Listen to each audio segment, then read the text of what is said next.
அரையால வச்சுட்டு பாரு. இந்த அடிதடி ரத்தம் எதுவும் என்ன விட்டு போல போவாது. ஒரு மகிழ்ச்சியான செய்தி. இதயம் நல்லெண்ணெயின் விலை லிட்டருக்கு ரூபாய் 105 குறைஞ்சிருக்கு. செப்டம்பர் 2023ல 1 லிட்டர் இதயம் நல்லெண்ணெயின் அதிகபட்ச விலை ரூபாய் 503. ஆனா இப்ப 1 லிட்டர் இதயம் நல்லெண்ணெயின் விலை ரூபாய் 398 மட்டும்தான் தமிழ்நாட்டுல. அப்ப இனிமே எல்லாரும் இதயம் நல்லெண்ணெய் வாங்கலாம் இல்ல? ஹைதராபாத் லோக்சபா எம்பியும் ஏஐஎம் தலைவருமான அசாதுதீன் ஓவைசி பயங்கரவாத தாக்குதலுக்கு பின் காஷ்மீரின் கள நிலவரம் அறிய ஸ்ரீநகர் சென்றார். பகல்காம் சம்பவம் பற்றி அவர் கூறும்போது, பயங்கரவாத தாக்குதல் மிக கொடூரமானது. மதத்தின் பெயரால் நடத்தப்படும் எந்த தாக்குதலையும் ஏற்க முடியாது. அது சைத்தானின் செயல் என கூறினார். கலிமா சொல்லாத ஆண்களை மட்டும் சுட்டுக் கொன்றுள்ளனர். இது மதத்தின் பெயரில் பிரிவினையை ஏற்படுத்த திட்டமிடப்பட்ட சதி.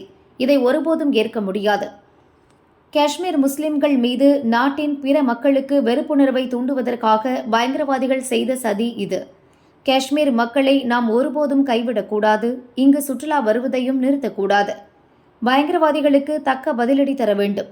இது பாகிஸ்தான் மண்ணில் இருந்து ஏவப்பட்ட பயங்கரவாதம். எதற்கும் ஒரு எல்லை உண்டு. குறிப்பிட்ட இடைவெளியில் பாகிஸ்தான் பயங்கரவாதத்திற்கு நம் வீரர்களையும் காஷ்மீர் மக்களையும் பலி கொடுக்க வேண்டியுள்ளது. இதற்கு முடிவு கட்ட வேண்டும் என ஓவைசி கூறினார். जो धर्म पूछकर मारा गया वो कंडेमनेबल है, हैवानियत है, शैतानियत है और जितना भी आप उसको कंडेम करें कम है।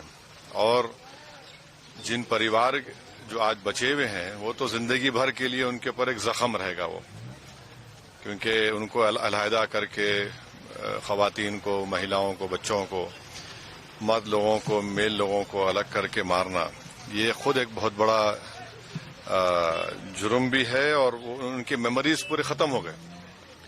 और फिर एक 6 दिन पुरानी दुल्हन के सामने उसके पति को सर पे गोली मार देना, 2 महीने पुरानी एक पत्नी और पति आए उनको गोली मारना।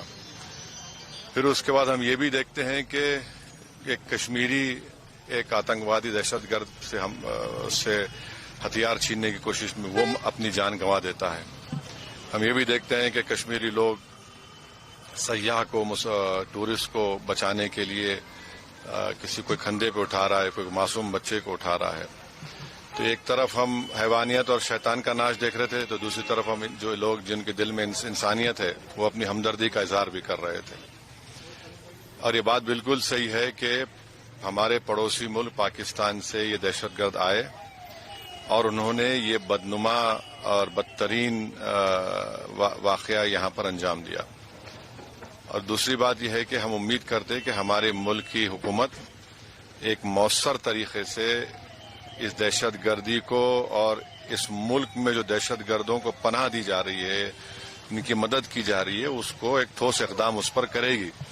इसलिए कि भारत के संविधान में आर्टिकल 355 के तहत हुकूमत की जिम्मेदारी है कि एक्सटर्नल एग्रेशन को रोके। और यूनाइटेड नेशन का आर्टिकल 51 है, यूनाइटेड नेशन का सिक्योरिटी काउंसिल का 9/11 का रेजोल्यूशन है। तो ये सब है। हम उम्मीद करते हैं कि हुकूमत इस पर एक मौसर इक़दाम करेगी। सुनिए, जहां तक मुल्क में जो मुसलमानों पर और कश्मीरी तुलबा और तालिबात पर जो हमले किए जा रहे हैं वो बिल्कुल गलत है। ऐसी हरकत करने वालों को हम कहेंगे कि आप जो हमारी बेटी बेवा हुई है मानसी, उसकी बात तो कम से कम सुन लो, जिसने अपनी आंखों के सामने अपने पति को इन दहशतगर्दों ने उसका कत्ल कर दिया। वो कह रही है कि कश्मीरी और मुसलमानों से नफरत के मुजाहरे मत करिए।